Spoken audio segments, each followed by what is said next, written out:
भगवान की जय। योग योगेश्वर महापुर रामलाल जी, योग मार्तंड मुल्केश्वर भगवान और हम सभी के प्राणाधार सतगुरु स्वामी देवलाल महाराज जी के चरणों में हम सभी बच्चों का साष्टांग दंडवत प्रणाम स्वीकार हो। आइए प्रभु जी की कृपा करुणा आशीर्वाद से सत्संग आरंभ करते हैं। आरंभ करने से पहले गुरुदेव के चरणों में यही प्रार्थना करते हैं, हे प्रभु आप अपनी कृपा करुणा आशीर्वाद से इस सत्संग में विराजमान हुए और जो भी बुलवाएंगे प्रभु आप ही बुलवाएंगे, जो भी ज्ञान देंगे आप ही देंगे। प्रभु जी के पावन जीवन के, दादा गुरुदेव जी के पावन जीवन चरित्र की जो अलौकिक घटनाएं, ये प्रभु को भी आप जी अपनी कृपा से खिलवाएंगे और प्रत्येक घटना के अंतर्गत जो भी ज्ञान है, जो भी शिक्षा है, ये प्रभु वो शिक्षा को हम प्राप्त करें और अपना जीवन को दिव्य बनाते चले। ऐसी आप पर आपकी कृपा हम पर बनी रहे। आप जी के चरणों में साष्टांग दंडवत प्रणाम, बारंबार प्रणाम, रोम रोम श्वास श्वास प्रणाम स्वीकार हो। बुद्धदेव भगवान की। पिछले कई दिनों से दादा गुरुदेव जी के पावन जीवन चरित्र के ऊपर प्रकाश डाला जा रहा था। कल के सत्संग में प्रभु जी ने ये बताया, गुरुदेव ने ये बताया अपने पावन पुस्तक योग का साक्षात्कार में किस प्रकार एक अभिमानी साधु का प्रभु जी ने बिना कुछ करे ही केवल मुखेश्वर भगवान को एक आज्ञा दी कि काली कमली वाले क्षेत्र में प्रभु जी का कुछ दिन के लिए ठहरना हुआ। वहां किसी महात्मा के यहाँ भंडारे में प्रभु जी जाने लगे और जाते जाते प्रभु जी एकदम रुके। दादा गुरुदेव जी ने प्रभु जी से प्रार्थना करी, प्रभु आप जी अचानक रुक गए। तो प्रभु जी ने फरमाया, ये जो पीठ वस्त्रधारी महात्मा है ये तामसिक प्रवृत्ति का है, ये अभिमानी है। ये भंडारों में जाकर उन भंडारा देने वालों को ये परेशान करता है, उनसे कुछ भी चीज मांग लेता है और जब वो मांगने में, वो देने में असमर्थ हो जाते हैं तो ये महात्मा कुपित हो जाता है। इस प्रकार का ये अभिमानी साधु है। तो प्रभु जी ने फरमाया कि आज जैसे भंडारे में जा रहा है, आज भी ये उनसे जो भी मांगेगा, भंडारा देने वालों के अंदर वो सामर्थ्य नहीं होगी कि इसकी इच्छा पूरी करे, तो इसको भंडारे में देकर पुत्र हम आपको आज्ञा देंगे। मुल्केश्वर भगवान को फरमाया, हम आपको आज्ञा देंगे इसकी थाली में एक पूरी रख दो, तो आप पूरी रख देना वरना वो पूरी समाप्त होएगी और ये द्वारा मांगेगा भी नहीं और ना उनको परेशान करेगा भंडारा देने वालों को। ऐसे प्रभु जी ने जैसे फरमाया तो उस महात्मा ने बड़े ध्यान से महाप्रभु जी की ओर देखा और मन ही मन कुछ विचार कर सिर नीचे करके चुपचाप मौन होकर भंडारा खा के चला गया। यानी कि उसका अभिमान को महाराज जी ने चूर कर दिया। तो इस प्रकार इस घटना से हमें यह ज्ञात होता है कि अभिमान प्रभु जी को बिल्कुल प्रिय नहीं है, क्योंकि गुरु का जो खुराक होता है वो शिष्य का अभिमान का भोजन करना ही गुरु का खुराक होता है। गुरु वो होते हैं जो ज्ञान, ध्यान और सेवा के द्वारा शिष्य के अभिमान का विनाश करते हैं, क्योंकि जब तक अभिमान खड़ा है तब तक जीव ब्रह्म से एक नहीं हो सकता। अभिमान के चले जाने पे जीव ब्रह्म से एक हो जाता है। यानी कि आत्मा का अगर साक्षात्कार करना है तो अभिमान का में उसका विनाश करना होगा, और जहां अभिमान चला जाता है वहां गुरु भगवान स्वयं बीच में आ जाते हैं। तो इस घटना से हमें ये ज्ञान मिलता है कि प्रभु जी यही चाहते हैं हम लोगों से कि हमारे अंदर कभी भी अभिमान आए। अभिमान कैसे चला जाता है कि जब हम नित्य प्रति अभ्यास करेंगे, अभ्यास करने से हमारी चंचल वृत्तियां जो इच्छा में बसकर मन को अभिमानी बना देती है, वो चंचल वृत्तियां चित्त में लय होकर शांत हो जाती है और उन वृत्तियां जब शांत स्थिर हो जाती हैं तो वृत्तियों की डिमांड, यानी कि मन की डिमांड, मन की इच्छा खत्म हो जाती है मन बिल्कुल शून्य में चला जाता है, और मन जिस समय शून्य में चला जाता है उस समय हमारी आत्म शक्ति जाग जाती है। तो इसीलिए महाराज जी बाबर हमें योग अभ्यास के लिए आज्ञा देते हैं। और योग की जो परिभाषा ये है, योग क्या है? योगा चित्तवृत्ति निरोधा, चित्तवृत्तियों को निरोध करना, कंट्रोल करने का नाम ही योग है।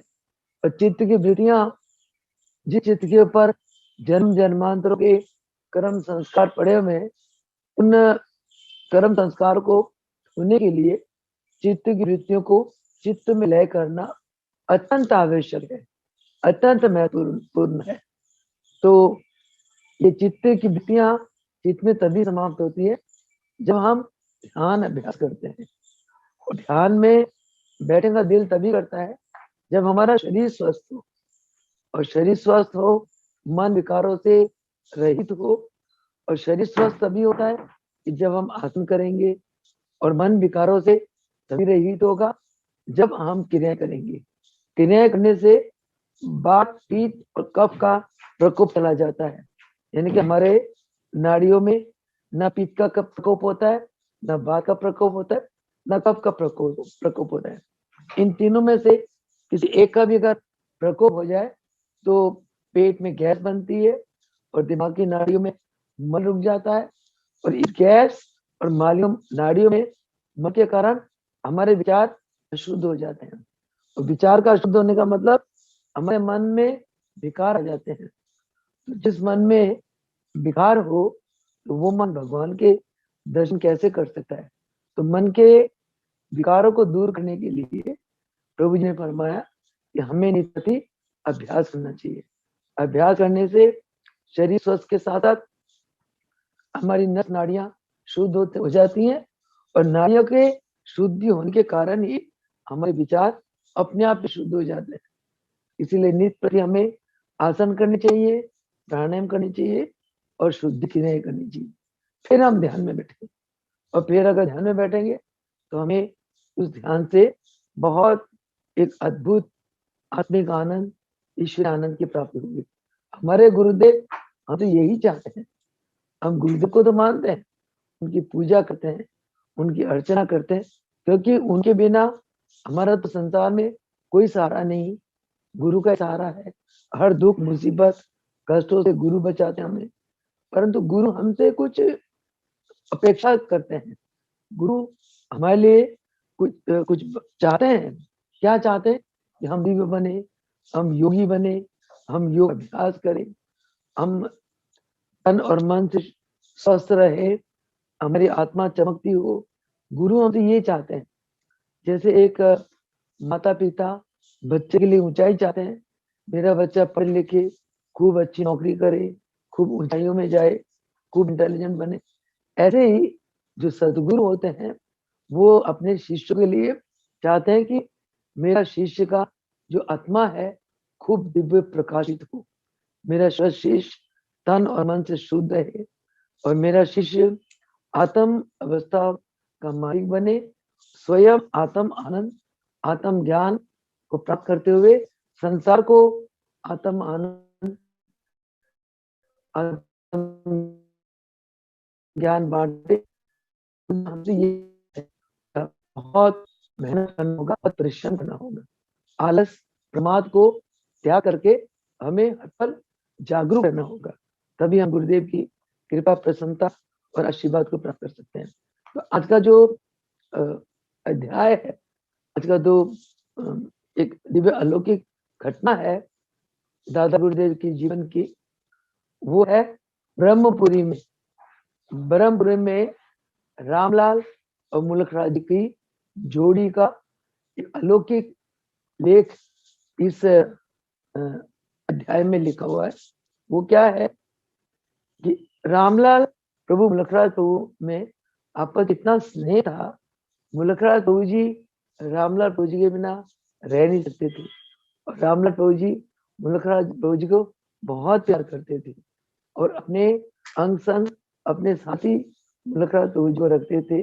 ये जोड़ी जो है ना, बड़ी एक बहुत ही महान दिव्य ईश्वरीय जोड़ी है। तो इस रामलाल और मुलखराज प्रभु जी का जो युगल स्वरूप है उसके ऊपर यह घटना है।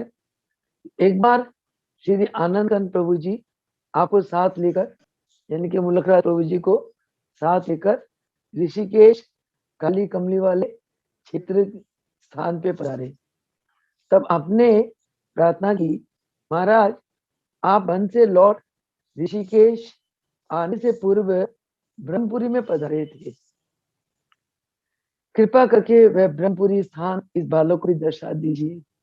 कि पहाड़ों से जो महाअवतार बाबा के पास महाप्रभु जी गए थे ना आकाश मार्ग से, वहां महाप्रभु जी ने अष्टांग योग की सिद्धि प्राप्त करी। अष्टांग योग की सिद्धि प्राप्त कर वो फिर इधर आए, हरिद्वार में आए।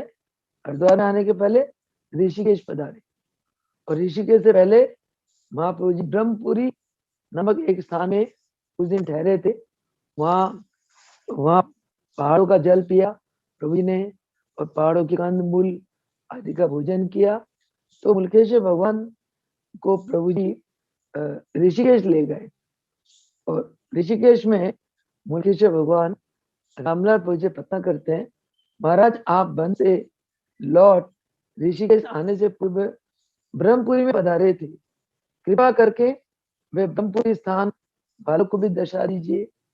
तब श्री भक्त वत्सल महाप्रभु रामलाल जी ने आपके भक्ति प्रेम वश आपको मसीह में झूमता हुआ अपने साथ लेकर ब्रह्मपुरी पहुंचे। मुलखराज प्रभु जी को मस्ती की हालत में ही रामलाल प्रभु जी ब्रह्मपुरी में ले गए। वहां श्री गंगा जी से कुछ ऊपर पर्वत में ब्रह्मधारा के निकट, गंगा जी से कुछ ऊपर एक पहाड़ में ब्रह्मधारा है, एक धारा है जिसको ब्रह्मधारा कहते हैं। ब्रह्मधारा के निकट एक गुफा थी जिसमें प्रभु जी ने हरिद्वार कुंभ पर पधारने से पूर्व कुछ समय वास किया था। पहाड़ों से लौटकर महाप्रभु रामलाल जी कुंभ में पधारे थे हरिद्वार। हरिद्वार आने से पहले ऋषिकेश आए, और ऋषिकेश आने से पहले ब्रह्मपुरी के पास, ब्रह्मपुरी में एक ब्रह्मधारा है, उसके पास एक गुफा है। रामनाथ प्रभु जी उस गुफा में कुछ समय निवास किया था। रामनाथ प्रभु जी ने ब्रह्मधारा के इस और कुछ केले आदि के पौधे और वन के पेड़ों में एक सुंदर वाटिका शोभायमान थी। जहाँ गुफा थी, गुफा के पास एक तरफ कुछ केलों के पेड़ पौधे थे और एक तरफ बड़ी सुंदर वाटिका थी। इसमें आनंद कंद श्री प्रभु जी विराजमान होते थे। वाटिका में रामलाल प्रभु जी बैठकर ध्यानिष्ठ हो जाते थे, अपने गुरुदेव के ध्यान में समाधिस्थ हो जाते थे। पूर्व से पश्चिम की ओर श्री गंगा जी की निर्मल धारा, पूर्व से पश्चिम की गुफा के पास पूर्व से पश्चिम की ओर एक गंगा जी की निर्मल धारा अपनी मनोहर तरंगों से पर्वत के साथ टकराती हुई भक्त वत्सल श्री प्रभु जी के गुणानुवाद गायन करती हुई प्रभु जी की गुफा के समीप से गुजर रही थी।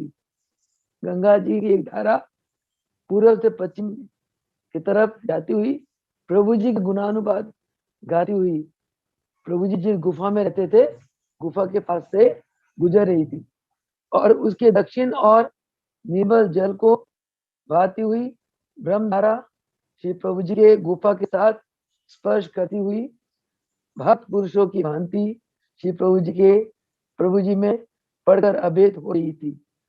उसी गंगा के धारा से एक धारा निकली दक्षिण के तरफ, और वो धारा प्रभु जी के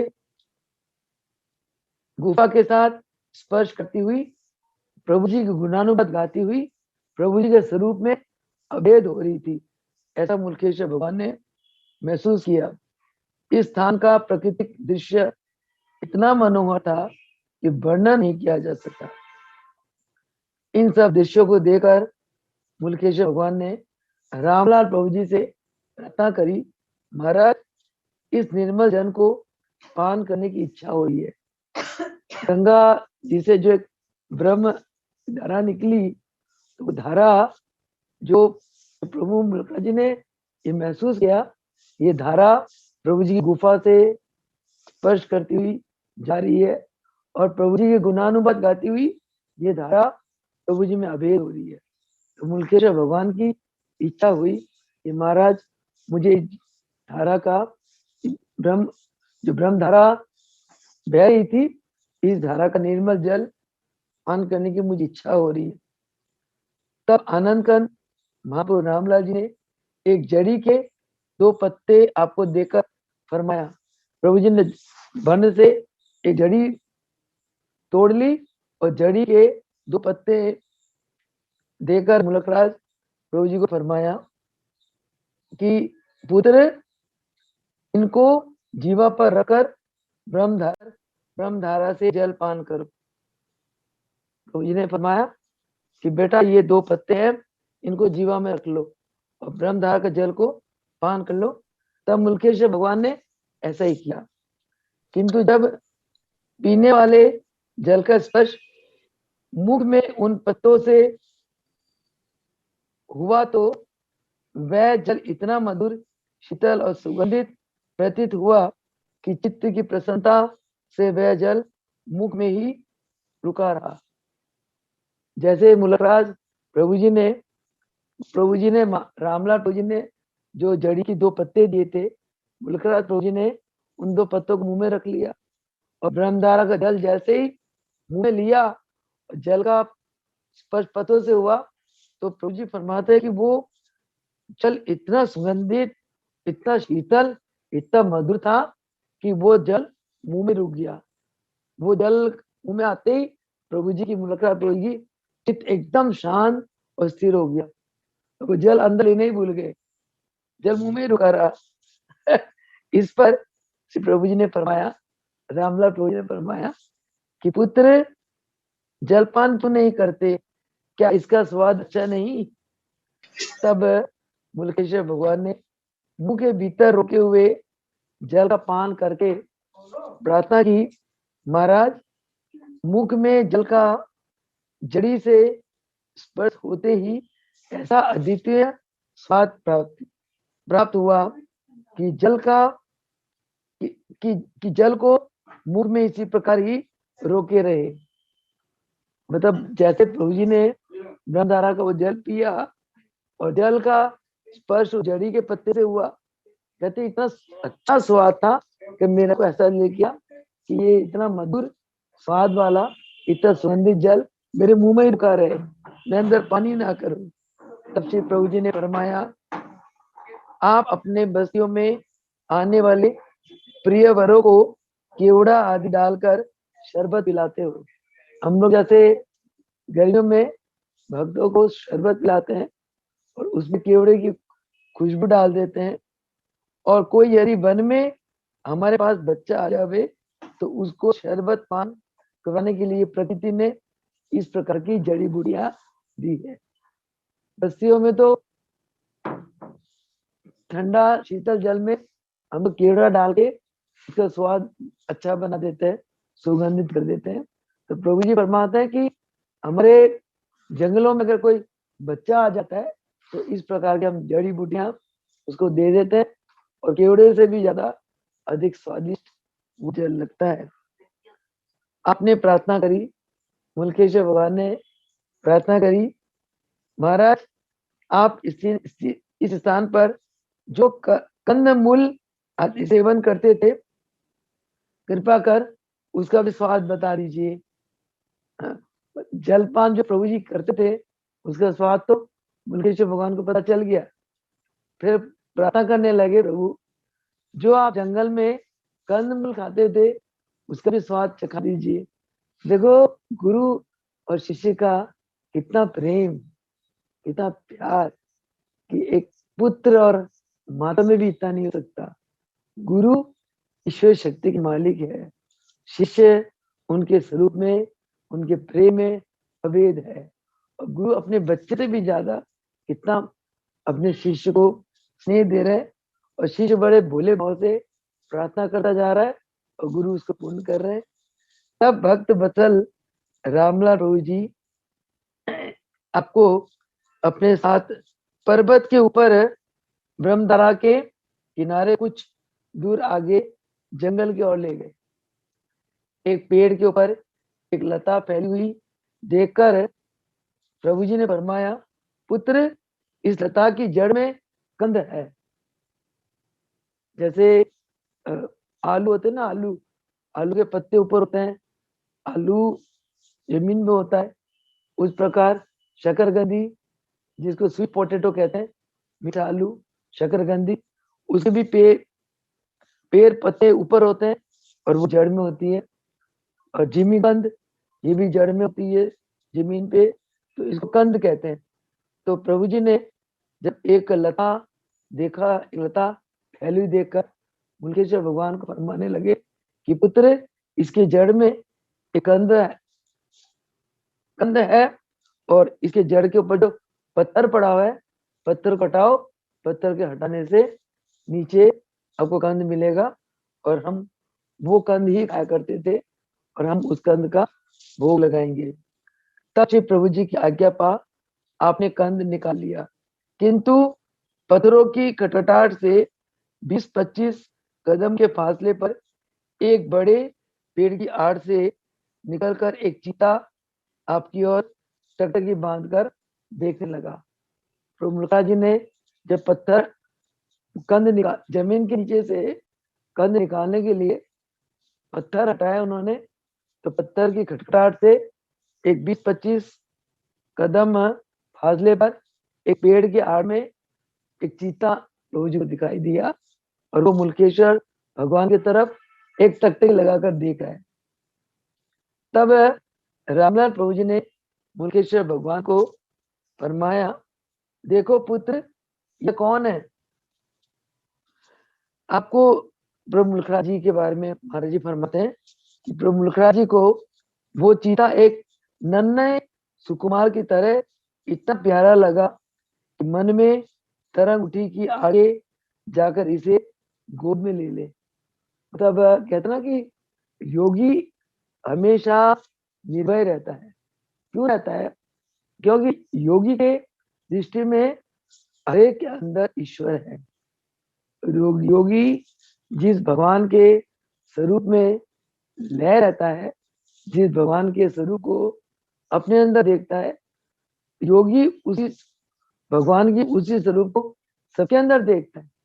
इसीलिए योगी के हृदय में विश्व प्रेम होता है। योगी सबसे प्रेम करते हैं और क्योंकि सबके अंदर उसे भगवान दिखाई देता है। तो मुल्केश्वर भगवान तो महान योगियों के योगी हैं। मुल्केश्वर भगवान को चीता के अंदर भी प्रभु जी का नूर दिखाई दिया, तो उनको वो चीता से कोई भय नहीं लगा।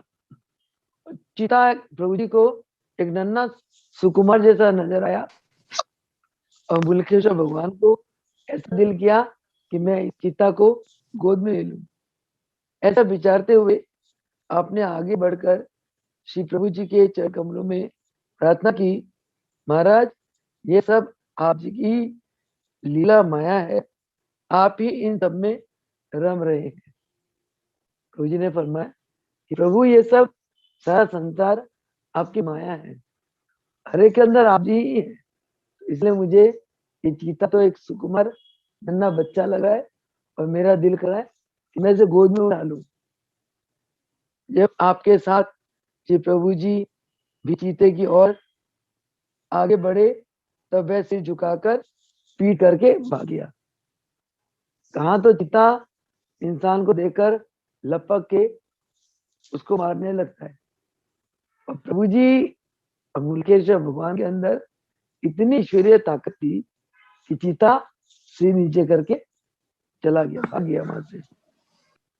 आप इसे प्रभु जी की लीला समझकर कंद लेकर वापिस ब्रह्मपुरी आ गए। वहां जब ब्रह्मपुरी की धारा के पास जंगल में गए प्रभु जी और मुल्केश्वर भगवान, वहां से कंद लेकर और ब्रह्मपुरी में जहाँ प्रभु जी निवास कर रहे थे गुफा में, वहां गए। कंद में 2-3 पत्ते उस जड़ी बूटी के डालकर आनंद प्रभु जी ने उसे अग्नि से निकालकर ऊपर से छिलका उतार दिया।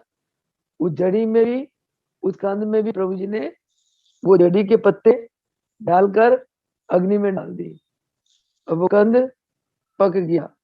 उसे प्रभु जी ने अग्नि से निकाला और छिलका उतारकर चाकू से उठ उसकी छोटी फांके बनाकर स्वयं भोग लगाया और आपको यानी कि प्रभु मलकराज जी को भी पेट भर के प्रसाद भोग लगाने की आज्ञा दे दी। तब आपने प्रसाद को मुंह में डाला। उसकी मधुरता आप इतनी स्वादिष्ट प्रतीत हुई कि बस्तियों में जितने प्रकार की मिठाइयों का आज तक भोग लगाया था वह सब इसके सामने तुच्छ और फीकी भासने लगी। वो कंद का प्रसाद इतना स्वाद था, प्रभु जी फरमाते हैं कि आज तक मैंने बस्तियों में जितनी मिठाइयों को भोग लगाया उनके सामने, इसके स्वाद के सामने उन सभी के स्वाद बिल्कुल फीकी भासने लगी। तब आपने प्रार्थना की, प्रभु वन में रहने वाले भक्त बालकों के लिए जो जड़ी बूटी कंद मूल आदि वन में उत्पन्न किए हैं वो मधुर रस युक्त है। कि प्रभु वन में जितने आप जिन्हें कंद फल मूल उत्पन्न किया है उनका स्वाद बहुत ही मधुर है। बस्तियों में निवास करने वाले गृहस्थों को इन पदार्थों का मिलना अति कठिन है। भगवान फरमाते हैं कि बस्तियों में प्रभु इतने स्वादिष्ट और ऐसे कंद मूल नहीं मिलते हैं। उत्तर में श्री प्रभु जी ने फरमाया, भैया यहाँ भगवान के आश्रय और भगवान में अभेद रहने वाले भक्त ऋषि मुनियों का निवास होता है। रामलाल प्रभु जी ने मुल्केश्वर भगवान को क्या फरमाया कि बस्तियों में, जंगलों में और पहाड़ों में ऐसे भगत रहते हैं जिनको भगवान के आश्रय में रहते हैं और भगवान के साथ जो अभेद होते हैं। ऐसे भगत उच्च कोटि के ऋषि मुनि संतों का निवास पहाड़ों में, पर्वतों में होता है और बस्तियों में तो माया से प्यार करने वाले भगत रहते हैं। तो इसीलिए बस्तियों में जो भोज्य पदार्थ मिलता है उससे पर्वतों में जो कंद मूल आदि मिलता है वो बहुत अधिक रसयुक्त और स्वादिष्ट है। कहते कि जैसी आत्माएं जिस स्थान में वास करती है उस स्थान के जो तरंगे हैं वो ऐसी बन जाती हैं। पर्वतों में ऋषि मुनि संत जो ध्यान में बैठते हैं हर पल वो भगवान का सहारा लेते हैं और भगवान के स्वरूप में अभेद होते हैं। इसीलिए उस स्थान पर कोई हिंसा नहीं, कोई किसी के प्रति द्वेष नहीं करता। और ऐसे स्थान पर जो भी प्रसाद की प्राप्ति होती है सभी प्रसाद बहुत ही सात्विक होते हैं, बहुत सुगंधित और मधुर रस युक्त होते हैं, क्योंकि बहुत सात्विक और ईश्वरीय है। बस्तियों में क्या होता है, बस्तियों में माया से प्रेम करने वाले लोग अधिक होते हैं। तो इसलिए बस्तियों में जो भोज्य पदार्थ मिलता है उनका इतना अत्यधिक स्वाद नहीं होता। कुछ देर ब्रह्मपुरी के गुफा में ठहरने के बाद महापुर रामलाल जी मुल्केश्वर भगवान को लेकर ऋषिकेश में वापिस आ गए। अब इस घटना में दो बातें हमें मिलती है। एक तो ये बात कि गुरु और शिष्य में कितना अगाध प्रेम जो अवर्णनीय है। अगर शिष्य एक कदम गुरु के प्रेम में आगे बढ़ता है तो गुरु 100 कदम शिष्य के प्रति आगे बढ़ते हैं, शिष्य और आगे बढ़ते हैं। दूसरी बात, जो योगी महापुरुष होते हैं वो अनंत कलाओं के मालिक होते हैं।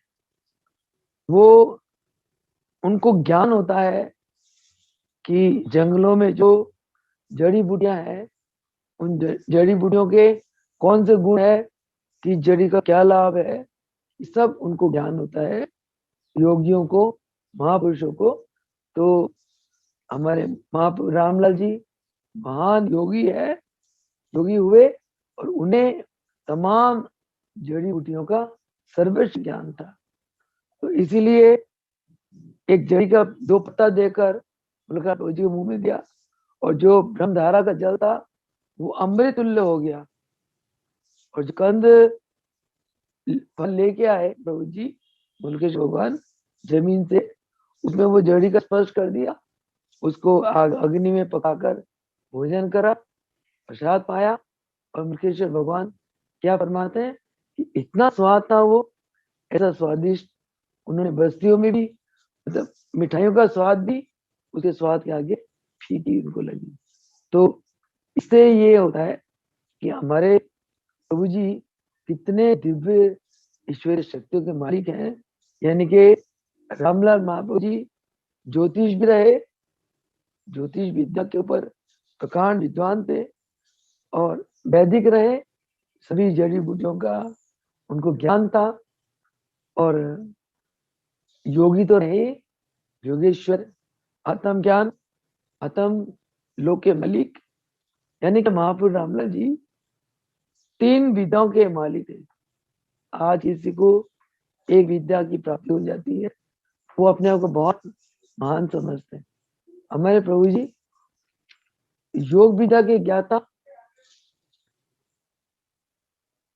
आयुर्वेदिक विद्या के ज्ञाता, और ज्योतिषी विद्या के ज्ञाता, 3 विद्या के ऊपर मालिक होते हुए भी वो संसार में बिल्कुल निर्लेप होकर रहे, संसार का कल्याण किया, और उन्होंने गृहस्थियों को योगी बनाने का संकल्प लिया।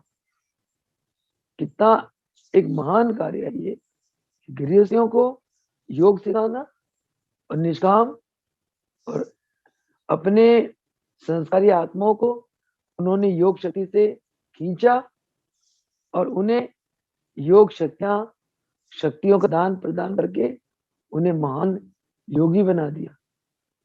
मुलकेश्वर भगवान की अनन्य भक्ति भाव पर उन्हें अपना स्वरूप बना दिया, और देवीदास महाराज जी को रामलाल प्रभु जी ने, मुलकेश्वर भगवान ने अपना स्वरूप बना दिया। तभी आजकल ये परिवार है, जितना प्रचार प्रसार है, सब देवीदास प्रभु जी उन्हें प्रताप का फल है। देवीदास प्रभु जी ने अंतक सेवा करके 50-60 योग केंद्रों की स्थापना करी, हजारों भक्तों को योग मार्ग से जोड़ा, और हर एक पर हर प्रकार की कृपा करुणा आशीर्वाद बरसाई, और गुरुदेव आज भी बरसा रहे हैं। और गुरुदेव का एक ही नाता है, योग करो, एक ही नारा है, योग करो और योग करो, योग का प्रचार प्रसार करो, स्वयं अभ्यास करो और दूसरों का अभ्यास करो। भाई फरमाते थे कि किसी के पैर का कांटा निकालना बहुत उत्तम कर्म है, बहुत शुभ कर्म है, परंतु पहले अपने पैर में जूता पहनो, अपने पैर में जूता पहनकर फिर दूसरों के पैर का कांटा निकालो। ये हमारे गुरुदेव का फरमान है, और गुरुदेव का फरमान हमें हमेशा याद रखना चाहिए कि योग करवाना भगवान से मिलने का सर्वोत्तम साधन है। इसलिए हमें योग हम तभी करवा पाएंगे, पहले स्वयं करें, आसन करें, क्रिया करें, प्राणायाम करें, यम नियम का पालन करें, गुरुदेव के ज्ञान के पठन करें, गुरुदेव का सत्संग का आनंद ले, और गुरुदेव ने जितने ज्ञान दिए उन ज्ञान को अपने जीवन में अपनाए, और गुरुदेव के दिए हुए ज्ञान को जन जन तक बांटे, और तभी हमें गुरुदेव का आशीर्वाद प्राप्त हो सकता है। और इतना ही कहते हुए अपनी वाणी को विराम दूंगी। गुरुदेव भगवान की जय। योग योगेश्वर महाप्रभु जय। योगेश्वर मुल्केश्वर भगवान की जय। योगेश्वर देवीदास भगवान की जय।